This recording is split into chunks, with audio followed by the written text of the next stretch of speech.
Assalamualaikum warahmatullahi wabarakatuh. Sahabat Putra Lombok yang budiman. Berjumpa kembali kita di video menarik, yang tentunya akan membuat kita selalu penasaran untuk segera menyimaknya. Di video berikut ini, saya akan membagikan salah satu kisah menarik, yang sayang untuk kalian lewatkan.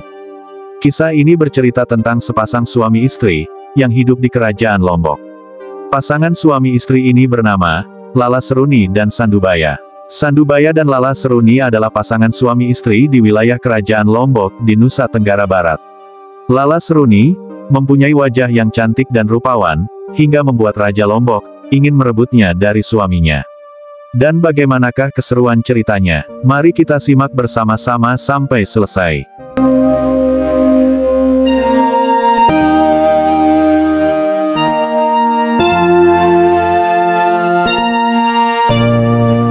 Pada zaman dahulu kala, saat Kerajaan Lombok dipimpin oleh seorang raja, yang bernama Prabu Kertajaya. Hiduplah sepasang suami istri muda yang sangat bahagia, yaitu Sandubaya dan Lala Seruni. Lala Seruni dikenal dengan kecantikannya yang tiada taraf. Wajahnya yang cantik dan anggun, bersinar seperti bulan purnama, menjadi sumber kekaguman di seluruh negeri. Suatu malam, Sandubaya dan Lala Seruni pergi beribadah di Pura Kayangan. Mereka duduk khusyuk di atas tikar, dengan kedua telapak tangan di depan ubun-ubun, dan ujung jari-jari menjepit sehelai bunga. Di depan mereka, sebuah dupa sebagai pengantar doa mereka kepada Tuhan Yang Maha Kuasa. Setelah selesai berdoa, mereka berdua pun bersiap untuk pulang. Ketika mereka hendak meninggalkan pura, Prabu Kertajaya datang bersama rombongannya, untuk bersembahyang. Melihat kedatangan sang raja, Sandubaya dan Lala Seruni, langsung memberi hormat.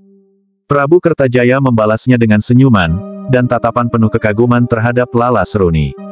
Ia pun terus memandang, hingga pasangan tersebut hilang dari pandangan. "Siapa wanita cantik itu? Apakah kamu mengenalnya, Patih?" tanya Prabu Kertajaya. Wanita itu bernama Lala Seruni, sedangkan pemuda yang bersamanya adalah suaminya, Sandubaya. Mereka baru saja menikah beberapa hari yang lalu, jelas sang Patih. Prabu Kertajaya terpesona oleh kecantikan Lala Seruni, wajah cantik wanita itu terus menghantui pikirannya. Meskipun, ia mengetahui, bahwa Lala Seruni sudah bersuami. Prabu Kertajaya berniat untuk memilikinya.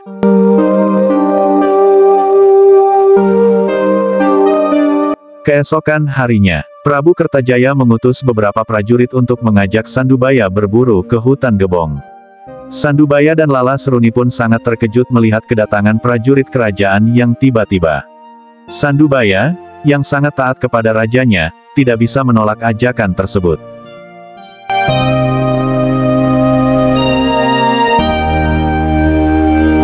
Keesokan harinya, Sandubaya berangkat ke istana dengan kudanya, Gagak Mayang, diikuti oleh anjing kesayangannya, Getah.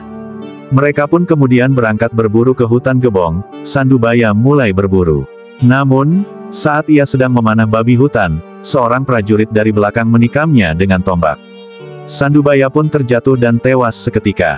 Anjingnya, Getah, yang berusaha membela tuannya juga ditombak, sementara kudanya Gagak Mayang, berhasil melarikan diri dan pulang.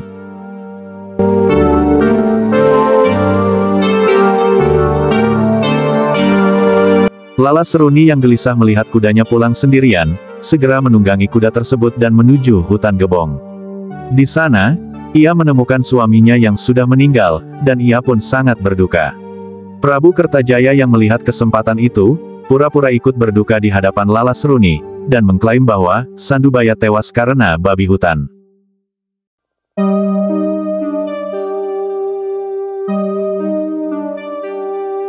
Istri Sandubaya, Lala Seruni merasa curiga dan sedih, namun ia tetap pasrah. Keesokan harinya, Prabu Kertajaya mengirim utusannya untuk menjemput Lala Seruni ke istana. Meskipun awalnya menolak, akhirnya, ia tidak kuasa melawan prajurit, dan ia pun dibawa ke istana. Kudanya, Gagak Mayang, juga dipaksa untuk pergi, dan terpaksa ditombak oleh prajurit hingga mati.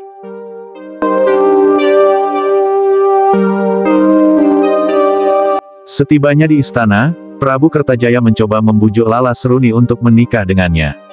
Namun, Lala Seruni menolak dan memilih untuk mengurung diri di dalam kamar. Dan akhirnya, setelah beberapa hari, barulah Lala Seruni memutuskan untuk bertindak. Di saat Prabu Kertajaya datang untuk membujuknya lagi, Lala Seruni mengatakan, kalau dia akan menikah dengan satu syarat. Kalau ia ingin mandi di pantai Menangabaris. Prabu Kertajaya pun setuju, dan bersedia mengantarkan Lala Seruni ke pantai tersebut. Di pantai Menangabaris sana, Lala Seruni meminta untuk diambilkan bunga teratai merah besar yang muncul dari laut.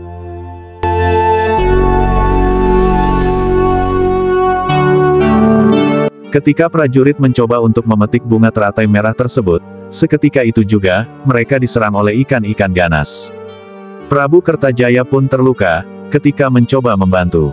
Sementara itu, teratai bergerak menuju ke arah Lala Seruni, yang kemudian naik ke atasnya. Teratai itu pun kemudian membawa Lala Seruni ke tengah laut, dan mengantarkannya ke tempat penantian suaminya di alam arwah.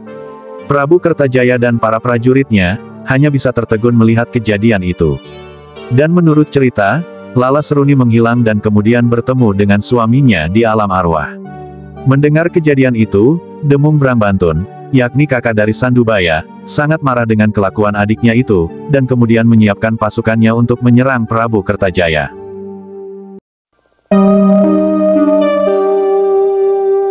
Pertempuran pun tak dapat dihindari, dan berlangsung sangat lama, di mana pasukan Demung Brangbantun menggunakan jajanan sebagai senjata, dengan tujuan untuk menghindari jatuhnya korban jiwa. Dan akhirnya, pasukan Demung Brangbantun pun memenangkan peperangan. Karena kalah dalam pertempuran, Prabu Kertajaya merasa malu, kemudian, ia membenturkan kepalanya ke batu hingga tewas.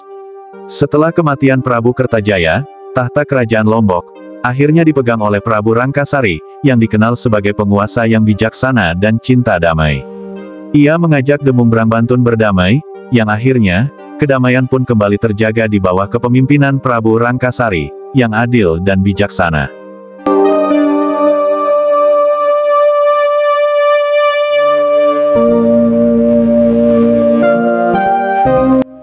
Nah, sahabat putra Lombok, itulah sekilas cerita legenda, Sandubaya dan Lala Seruni. Semoga cerita di video ini, bisa menambah wawasan kita tentang kisah, cerita, legenda, dan sejarah yang ada di bumi Nusantara kita ini. Terima kasih sudah menyimak video ini sampai selesai. Dan nantikan cerita-cerita menarik lainnya dari saluran Putra Lombok. Sampai jumpa, wassalam.